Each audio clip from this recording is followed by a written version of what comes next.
It's Friday, the 10th of July. This is the news in 60 seconds. I'm getting requests from Qatar residents stuck in India for information about flights back here. So I chatted with my good friend Aji in Magic Tours yesterday on the subject, and he advises returning from India is still a challenge. Please don't book anything for the time being. Now on to today's front pages that are absolutely packed with interesting news. The Gulf Times lead with total recoveries nearing 100,000 as Qatar makes steady progress. And new emergency medical centre opens in industrial area.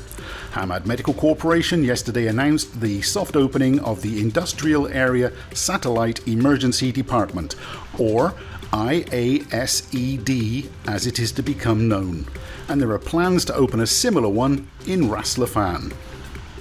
On to the peninsula, and they lead with surging exports cement Rawas's port's position in Qatar's growth. They then have some COVID figures, but I'll cover those at the end. They also cover the new HMC health facility in the industrial area, and there's a new drive to remove thousands of abandoned cars in the industrial area.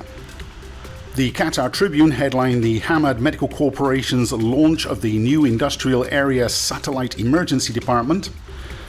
And HMC have stories in all three newspapers saying that PCR is the standard test for COVID-19. The item goes on to describe the swab procedure and explains that this test is very accurate. They then say that another test, the rapid serological test, which is carried out using a finger prick, a little like a diabetes test. This is very fast, but less accurate than the PCR test.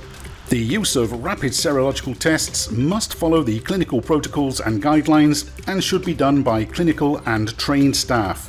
It is not recommended to be used by public. And the Qatar Tribune finish with the campaign to remove abandoned cars in the industrial area. Before moving on to yesterday's figures, if anyone is interested in supporting Qatar Quick by becoming a voluntary patron, please use the link supplied below for our Patreon website, where you can sign up to become a patron for just $5 a month. But remember, it's not a requirement. Only support us if you think we are worth it. Patron benefits will come a little later in the year. Now here's a quick look at yesterday's COVID update, which shows 557 new positive cases, 1,165 recoveries, and I'm very sad to say, 4 deaths.